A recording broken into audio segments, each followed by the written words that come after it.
Ang LTO Parañaque po ay nananawagan sa ating mga kababayan na kunin na po ninyo yung inyong plaka doon po sa nagmamay-ari ng mga motor na ang kanilang plate number ay gumagamit pa ng mga file number at yung mga 7 characters ay magtungo po kayo rito sa LTO Parañaque at kunin na po ninyo yung inyong plaka. Papalitan po namin yan ng libre. Dalhin lang po ninyo yung inyong mga rehistro at dapat po pala ay updated yung inyong mga rehistro para kayo po ay maging qualified doon sa ating palit plaka program.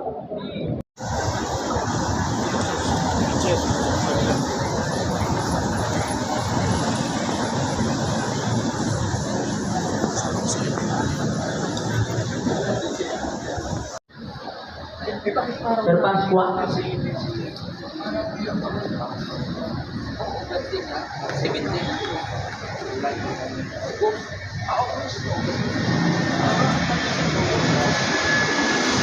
Magandang umaga po sa inyong lahat. Kami po dito sa LTO Parañaque District Office ay nananawagan sa mga may-ari ng motorsiklo na wala pang plaka. Lalong-lalo na po yung mga ang year model ay 2017 pababa, yung 2014, 15, 16 at 17. Kung yung kanilang mga plaka ay yung pong 7 characters, no? Sa madaling salita, kung ang plaka po ninyo ay luma, ito po ay papalitan natin dito po sa LTO Parañaque. Ito po ay libre, wala po itong bayad. Sa ngayon makikita po ninyo dito po sa aking likuran, naririto po yung mga tao, no, na naghihintay na maibigay sa kanila yung kanilang. Kung ang ito po ay yung mga plaka, mga rehistro lang na galing sa National Capital Region, no, ang binibigyan namin. Pero dahil mamaya ay isa-set up na rin yung kiosk ng central office, so kahit outside NCR ay mabibigyan na rin namin ng plaka. Kasi po itong backlog na to ay po ito ni LTO. Ngayon ang challenge lang po sa amin ito ay kung paano namin mabilis na maibibigay sa mga tao para nang sa gayon ay lahat na po ng motorsiklo na walang plaka ay magkaroon na po ng bagong plaka.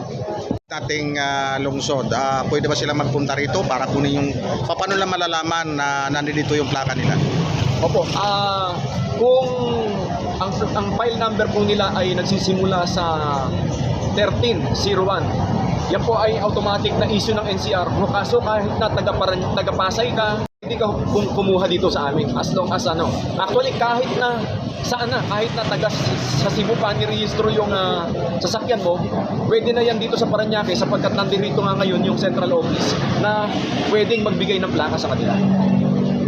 Yes sir, more po kasi ay binibigyan kami ng plaka ng NCR na weekly na mga 1,000 pieces. So, yan ay na-i-release namin sa loob ng isang linggo. So, kasi million po yan na naging backlog ng nakaraang mga panahon. Address na ng Pangulong BBM at ng mga management ng LTO at DOTR. So, nagawa na po yung mga plaka na yan. Yung na-address na yung backlog na yan. Wala na po tayong backlog ngayon sa plaka. So, ang challenge na lang ay paano natin sila maibibigay sa mga may-ari. Pag-distribute na lang. Distribute na lang po natin. Kami po kasi ay binigyan ng lang na until October 31 ay dapat maibigay na namin yung mga plaka sa mga tao. Pero hindi ko mo lumagpas sa October 31 ay magkakaroon na lang ng hulihan. Sa ngayon po kasi ay information dissemination lamang ang aming ginagawa. Yes sir.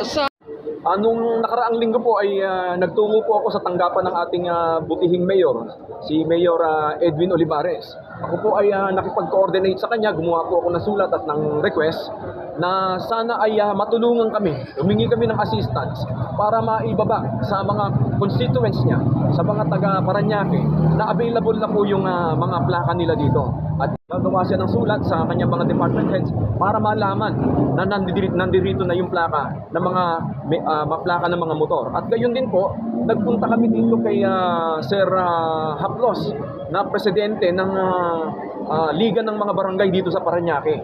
At humingi rin kami ng assistance para maibaba sa mga barangay ang kanilang mga plaka. At nangako naman po sa amin si Sir Noel Haplos na yung 16 na barangay ay bibigyan niya ng sulat at ipararating na naririto na po yung mga plaka. At gayon din po, kinausap ko rin po itong head ng Tricycle Regulatory Office na si Sir something yan.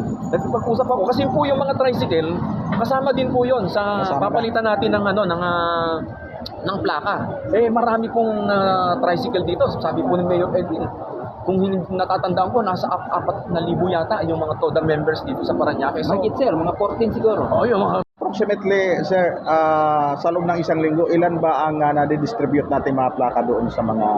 nung nagsimula kami, nung unang linggo, nasa 400. 400. Tapos nung araw-araw, 30, 33, 40, 50. Ngayon, nung after nung coordination namin sa nagdoble. Siguro ako ito na yung epekto ng pakikipag-coordinate natin sa barangay at kay Mayor.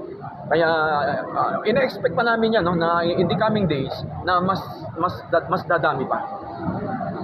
Kung nasa ngayon kasi pag nag-register ka ng sasakyan, dapat yan within 3 to 5 days, ma-release na yung plaka mo. So iba naman po itong backlog na to na 2014, 15, 16, 17. Yung ngayon pag nag-register ka ng motor, ang dealer ay binibigyan lamang ng 5 araw para ma-release nila yung ORC at saka yung plate number. Ganun po yung patakaran ni LTO ngayon. Distribute na sa dealer.